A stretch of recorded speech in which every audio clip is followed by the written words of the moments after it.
All right, for those of you who don't know me, my name's Christina Hildebrand. I am the founder and president of A Voice for Choice and A Voice for Choice Advocacy. I also have a business that delivers to pediatric alternatives called Real Food Bay Area.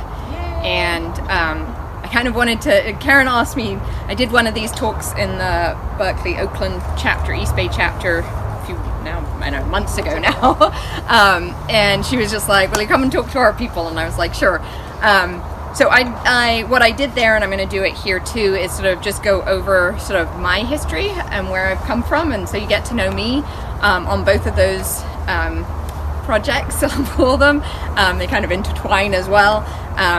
Weston A price and that kind of thing. And then I'm going to open it up for questions. And I'm happy to answer any question you have if I know the answer. And if I don't, I may say I don't know the answer, or I may say I can get back to you on it. So I started this journey, I should say I probably didn't realize I started this journey as a child, because I didn't realize that till probably 2016, 17. I grew up in England, I grew up in London.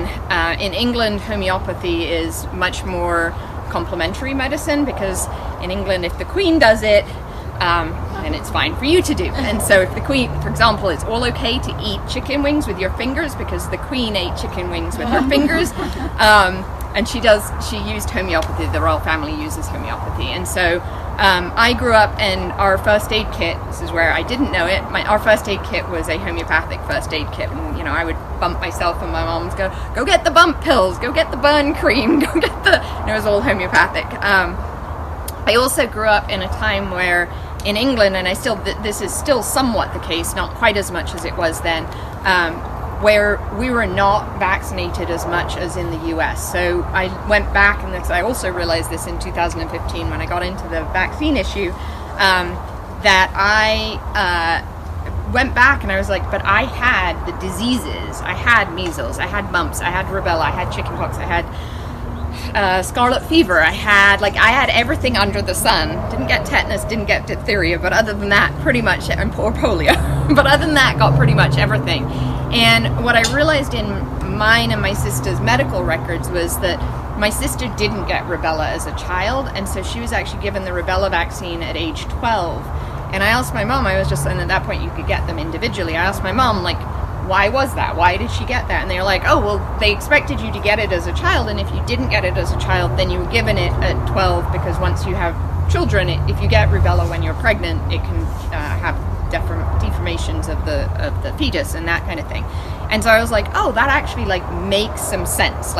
Still have issues with the vaccine, but it actually made sense of why they were giving things at certain times.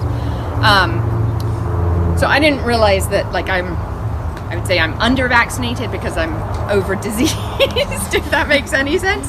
And so I moved to the States for college, work. I wouldn't say I ate super healthy, but didn't eat unhealthy. Got pregnant with my oldest daughter, who is now 19, and sort of went down the rabbit hole. And at that time, there was so little on the internet. There was Sherry Tenpenny's videos, they were DVDs that we tossed around. And I wanted a natural birth. That was my key thing. I didn't really know anything about vaccines. And I pulled down off the internet a birth plan, and it gave you options of do you want a cloth diaper or regular diaper? If you've got a boy, are you going to circumcise? And one of the questions on this was, are you going to give the Hep B vaccine? And I was just like, okay, I don't know. Why is this even a question? Why am I being asked this? And I was like, all I know about hepatitis B is it's from needles and from sex. And my baby isn't going to do needles or sex anytime soon, I hope. And so that got me going down the rabbit hole of vaccines. And if you asked me before that, what's in a vaccine, I would have said some virus and some water. I didn't know there was all the crap that there is in vaccines. And I started down the rabbit hole and literally was just okay, we're not giving the hepatitis B shot at 12 hours old because I don't know my baby, I don't know anything, so let's just not do that. But if you had asked me at that point, are you going to give the measles, mumps, rubella? Of course, yes, of course, why wouldn't you give that? We got to month 1, and then there was polio, hepatitis B, DTaP, and there's one other one. And I was just like, okay, hang on a second, like I'm not ready for this at all. And I was breastfeeding and I knew I'd had all the diseases. So part of me was also like, okay, I don't really feel like I need to give this, and we're not going out into the world hugely. And that really was the start of my journey on vaccines. As I said, there wasn't much out there. There was one Yahoo group, or 2 Yahoo groups that I joined and sort of became more educated on. I had a second child, sort of was involved. What I found was the Weston A price group in the South Bay was very active. And I got involved with them because, number one, people there were questioning vaccines, but number two, when my oldest daughter was a year and a half, I was trying to wean her off breast milk, but I knew when I was breastfeeding her that she had really bad reactions every time I ate dairy. So she would spit up, and I was just like, you're spitting up liquid gold. So one day 2 weeks I did a diary and realized that it was dairy and high fructose corn syrup that she was reacting to. So I stopped eating those and we were good. But I had a feeling that she was not going to react well to me giving her milk, regular milk. I tried goat milk, that didn't work. And then I started going down that rabbit hole and realized that raw milk was the way to go. So we tried her on raw milk and she did amazingly. And at that point, there was a guy who delivered, so it was really hard you could still get raw milk at Whole Foods. And it was really hard to get because it was delivered on like Tuesday, and by Tuesday at noon it was off the shelves. And so you had to, and with 2 at this point, like pregnant with one, another kid, little one, I was just like, okay, getting to Whole Foods at Tuesday at like 10 o'clock exactly was not my idea of like what I needed to do, but I did it. But then I found out there was a woman, her name was Clarissa Clark, she died 7 years ago now of cancer, amazing woman who ran the South Bay group, the South Bay Weston A price group. And she had organized with this guy to deliver Clarabelle milk, which was the only raw dairy at that time other than organic pastures. There were 2 raw dairies, we're now up to 5 or 6 raw dairies, which is wonderful, to deliver it to this house in Campbell. And so I was just like, all right, and you could order as much as you wanted or as little as you wanted, or just on a weekly basis. So I did that for a year and a half, and then he decided he was moving to Florida, and I was like, no, you can't move to Florida, I need my raw milk. And by this point it hadn't been removed from Whole Foods yet. And I said to him, okay, what do I need to do to take over this business? And I've always had been an entrepreneur, and I went to culinary school, and I've had interest in food, and it's kind of like, okay, what do I need to do? And he's just like, well, you need a truck. You need to drive to Clarabelle, which is 2.5 hours south, and you need to deliver it, and I was like, okay, I can do this from a business perspective. I cannot do this from a driving perspective. So let me see if I can find a driver who will drive for me and go do this. And that's how Real Food Bay Area started. Within a year, I accidentally ordered too many eggs from Azure Standard and had instead of ordering 4, and you would have thought I would have noticed the price, but I didn't. Instead of ordering 4 dozen, I ordered 4 cases, and I was like, all right, we'll put these on our website, see if they sell. We were getting 12 cases of eggs the next time. And we increased our offerings that we now have.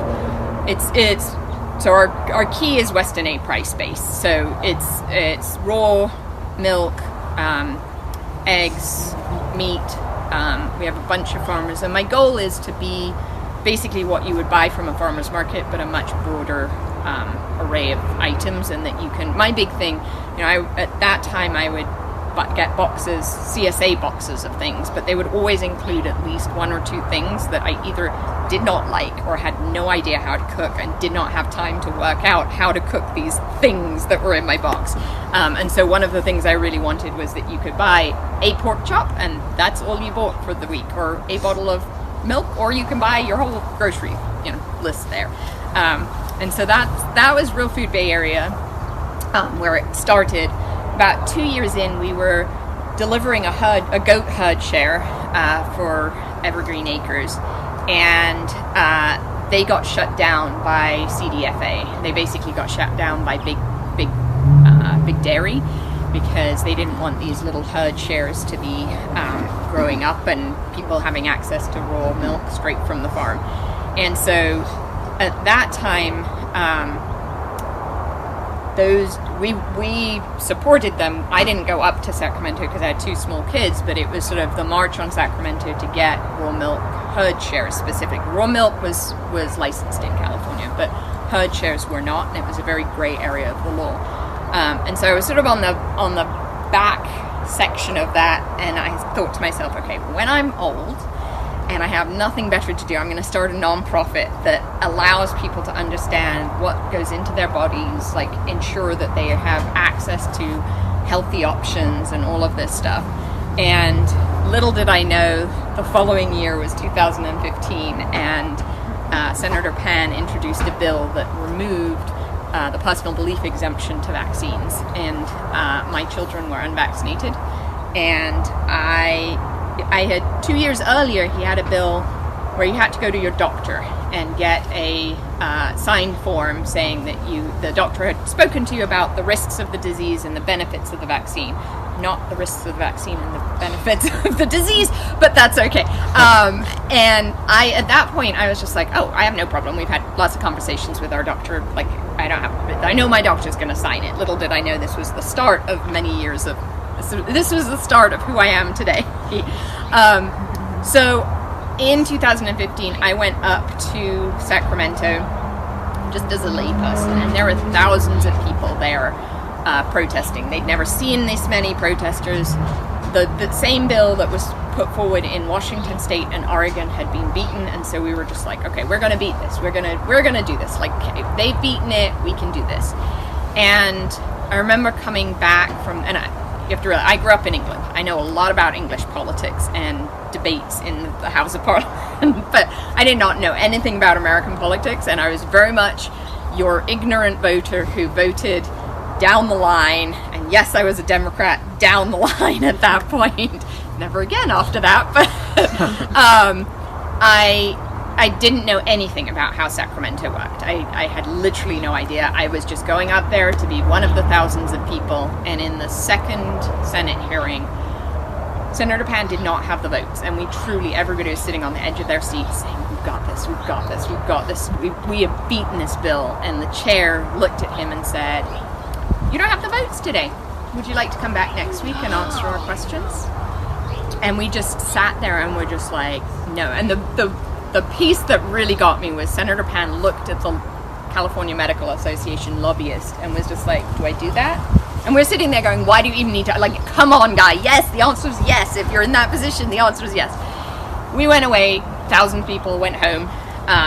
We tried to contact legislators, but he basically spent the week horse trading. You're not supposed to do that in Sacramento, but horse trading. And the next week they came back, they switched one person on the committee.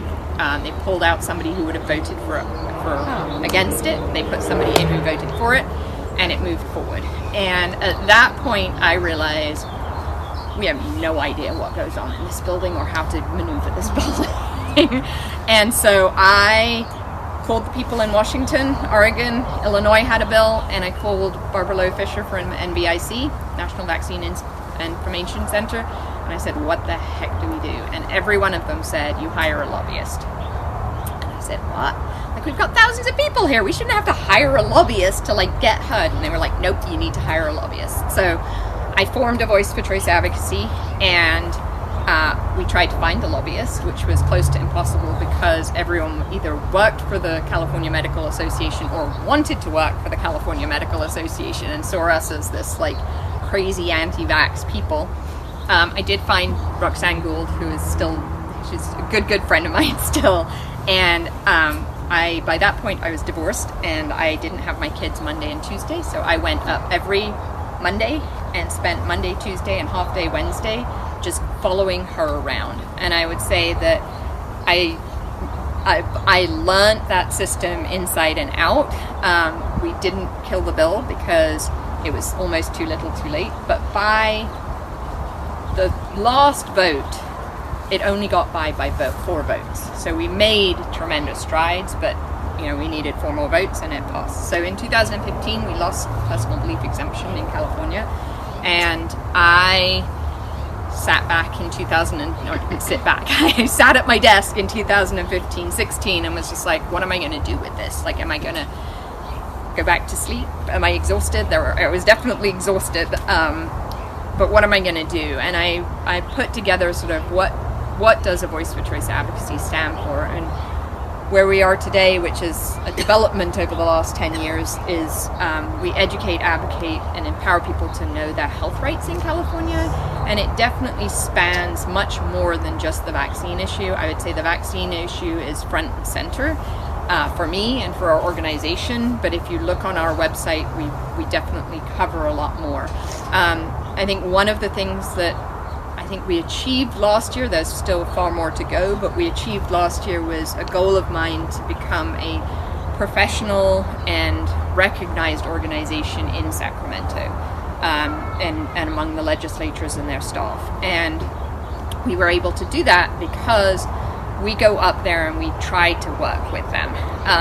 We've had bills introduced that are not vaccine oriented, but they allow us to have conversations with legislators. So in 2020 we had a bill that was signed by Governor Newsom that requires the labeling of ingredients on your menstrual products.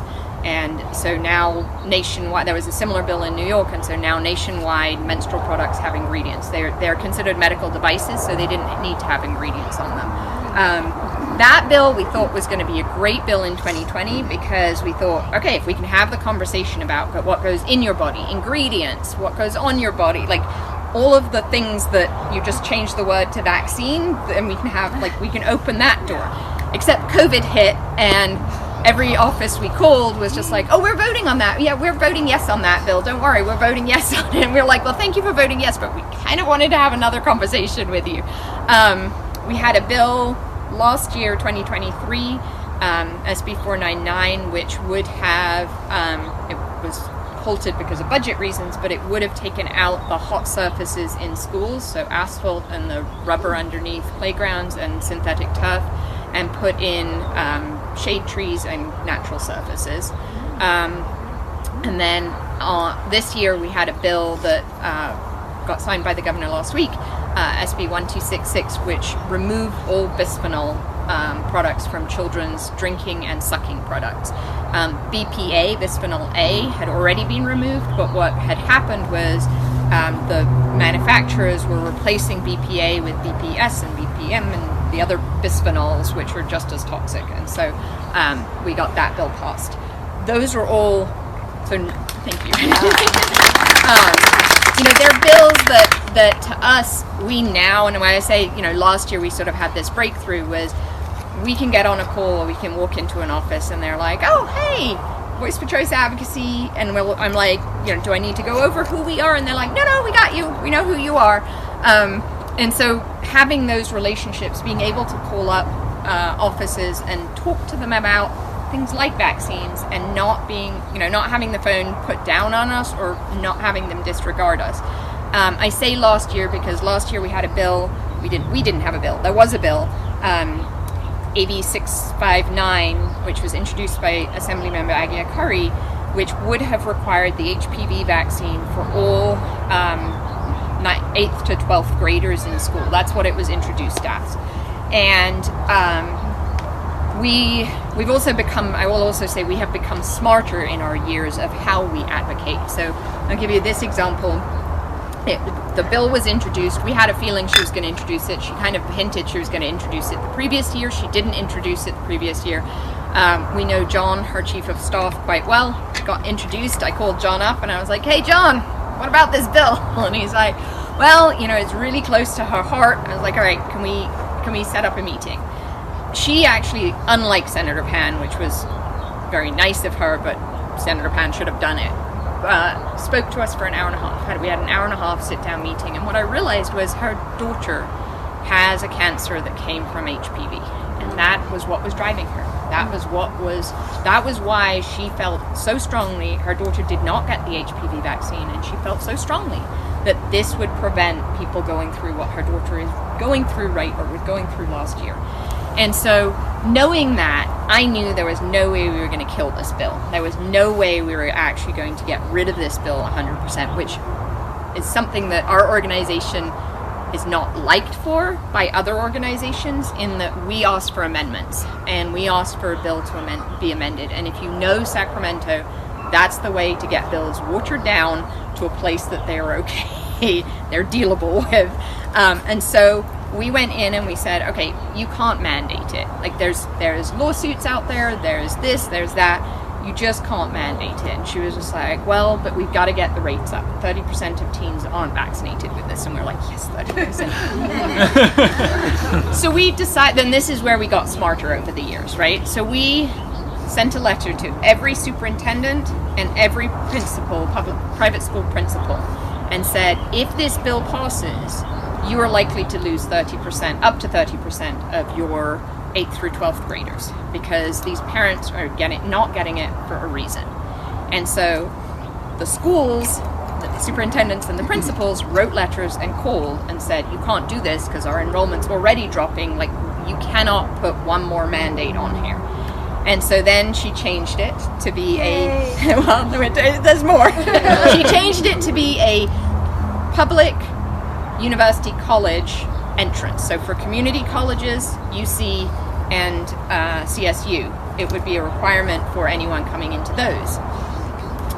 We called the diversity card there, or the discrimination card there, because if you're in a private school, you wouldn't have to get it. So if you have money, basically, you wouldn't have to get it. But we also had our volunteers find the board members for all 116 community colleges. We had the UC Regents and the CSU board already, their emails, and we sent them the similar letter to the schools, and we said 30% downfall in your enrollment, and they were also struggling for enrollment, and we're just like, let's call, basically we said, call Assembly Member Agia Curry's office and tell her no. And so she then removed that and changed it to, we're going to send a letter out to both 8th graders and their parents and college students saying you are expected to get the HPV vaccine in order to attend. And our, John at this point, the chief of staff, was just like, we keep changing it, like you want us to change it or make it better in your direction, and you keep still saying, no, you're not happy. And we were like, yep, because we're not going to be happy till we're happy. And the issue we had was with this word expected, because if I tell you, or if I tell my kids, you're expected to do that, it's kind of like, you better do it or else. And the question is, what is the or else? But most people, if you tell them you're expected to do this, will go ahead and do it. And so we asked the wording to be changed to recommended, because during COVID, the CDPH, the California Public Health Department, and the CDC had used this word recommended a lot. You're recommended to wear masks, you're recommended to get vaccinated, but people knew that it wasn't a requirement to do so. We at that point sent a letter to the Department of Education and to the Public Health Department saying, this word expected doesn't work, you have to change it to recommended. And we thought it fell on deaf ears until we got to the next committee hearing, and the senator who was leading that committee hearing was, in 2015, she was horrible. She was like staunch vaccine. She thought we were all absolutely nuts, crazy, didn't want to talk to us, like anti-vaxxer, anti-vaxxer, anti-vaxxers. You're insane, you're conspiracy theorists, you're harming public. She came up in this committee, and she was the chair, and she said, okay, you can, the assembly member presented, and she said, I have an issue with the wording. At the issue with the wording expected. I've talked to both Department of Education and the Public Health Department, and I'm sitting there going, no, this isn't real, this isn't real, this isn't real. And she said, and you need to remove the word expected, and you need to change it to recommended. Now, I sat there, and I was in this hearing, and I was just like, until the end of this, and they actually vote on this wording, I'm not going to believe it, because what often happens in Sacramento is the chair parrots something to make it look, oh, we are actually listening to the other side, but they know that they have the votes the other way from the other 6 members of the committee, right? And I have seen this happen over and over again, where you're sitting there going, oh, great, the chair's made a great point, but they passed it anyway. And so I was like, okay, until the end of this. And the Assembly Member Agia Curry kept saying, I'll address it in my closing statements. I'll address it in my closing statements. And I was just like, come on. Like, I was just like, they've they've rigged this to make us look like we got something, but we really haven't gotten anything. But they voted and she agreed to take the amendment, which means that the wording, it was changed slightly in the final. It's now an advisory wording, which is, we're fine with that too. But it was an example of how far we've come. And I truly believe, if I could go back to 2015 with the knowledge I have today, I think we would have a religious exemption. I think the only required vaccines that would have had a religious exemption versus a personal belief exemption probably would have been the contagious ones, so measles, mumps, rubella, chickenpox, those types of things. But we can't go back in time, so we keep moving forward. Our organization this year has 2 lawsuits. So we had a lawsuit in 2016 that we chose. It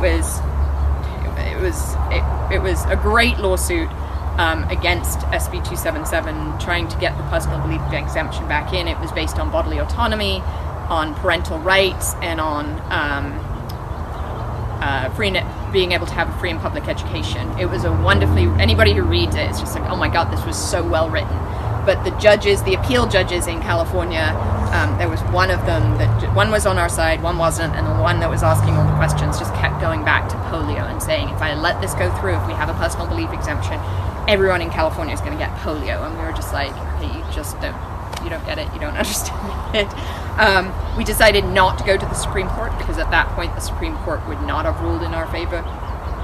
So this year, or last year, 2023, we brought forward 2 lawsuits. One of them is sort of the main lawsuit that we have, which is to bring the religious exemption, or to instate. We never had a standalone religious exemption in California. We only had a personal belief exemption, and your religious beliefs fell underneath that. To bring a religious exemption to California for schools, so that kids with whose parents have religious beliefs, and under our First Amendment, religious beliefs are extremely broad. It was just upheld in the Supreme Court, or in an appeals court, that you actually don't have to have religious beliefs in order to adhere to the First Amendment under religious beliefs. You can be an atheist and still have sincere beliefs. We brought that forward because there was a win in Mississippi, that Mississippi never had a religious belief exemption or any type of exemption other than a medical exemption. And so in 2023, the beginning of 2023, there was a lawsuit that was brought forward by a pastor, and they won the religious exemption there. And so Mississippi now has a religious exemption. Now Mississippi is a very different state to California in their court system. And who their judges are. So that has held in Mississippi. They did not appeal it. We brought forward a similar lawsuit here.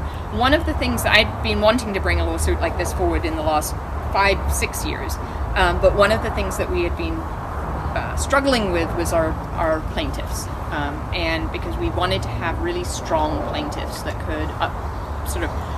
could stay the course to the Supreme Court and actually had a really, really strong case. And I will say many times that while I hated COVID had a lot of silver linings for our movement, and I'm thankful for that. It woke a lot of people up, not woke a lot of people up, but a lot of people awakened to our side. We brought forward, so our lawsuit, I think, is a really strong lawsuit. Is it going to take a while? Yes, lawsuits, it's already been a year, and we finally had a hearing in September, and the judge still hasn't ruled on that. There was a motion to dismiss.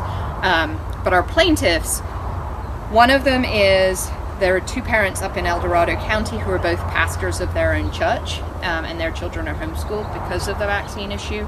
We have a father who is a youth minister, and he actually teaches at a school where he had a religious exemption for the COVID vaccine, but his child who would go to the same school cannot attend the school for the same religious beliefs. And so that is, it just sort of shows the dichotomy there of that. And then we have one more that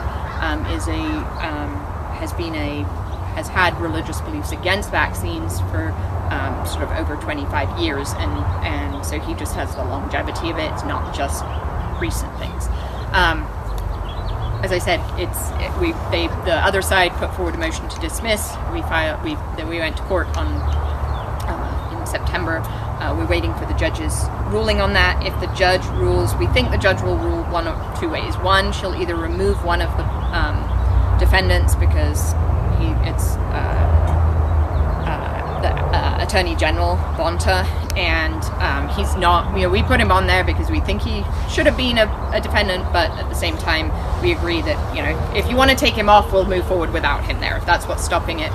The other option is that she'll come back and say you need to amend your case because this and this isn't, I don't like this and this in your case, but go ahead and amend it. If we do that, we sort of go back to the drawing board, we amend it however she wanted, we bring it back in front of her, and we keep going.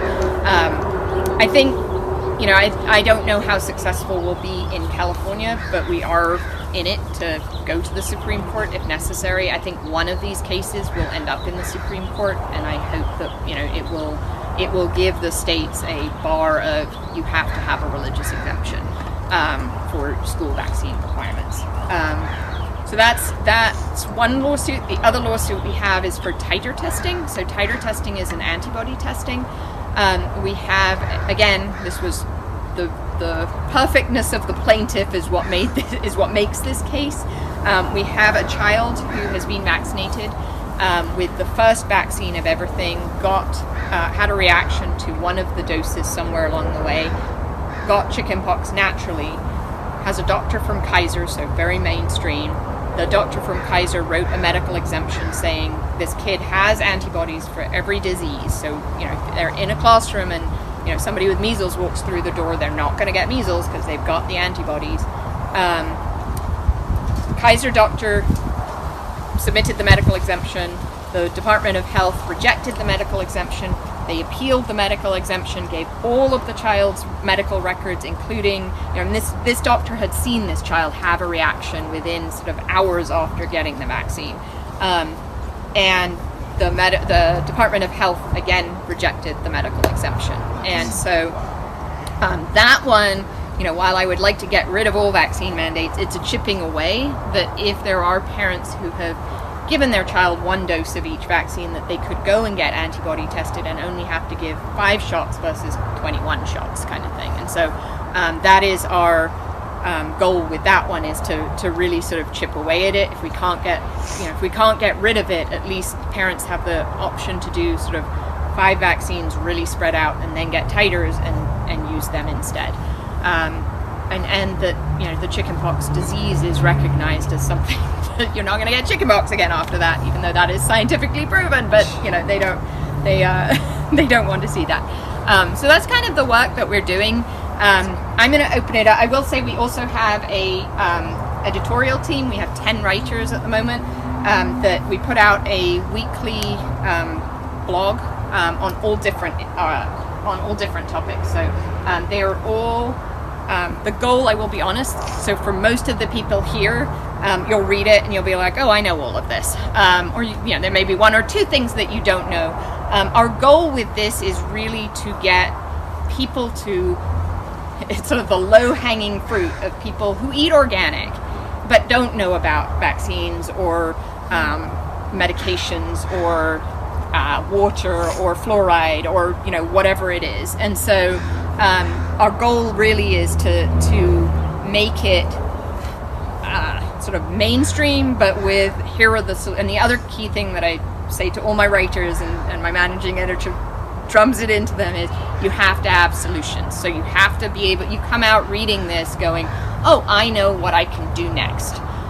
We put together, this is our 2nd edition, 12 of them, of the articles that we published. You can get them for free on our website or on our Substack.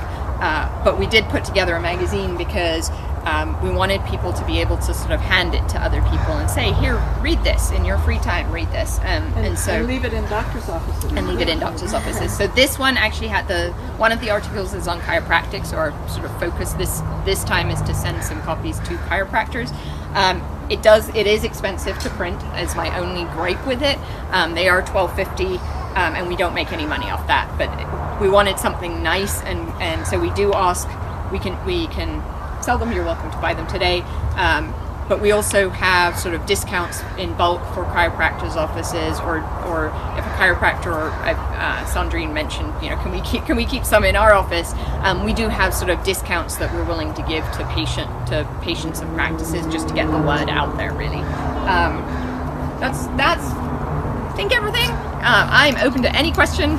We did have a fluoride win recently, which we'll also talk about if you want. A win for the country on fluoride, which I can talk about too.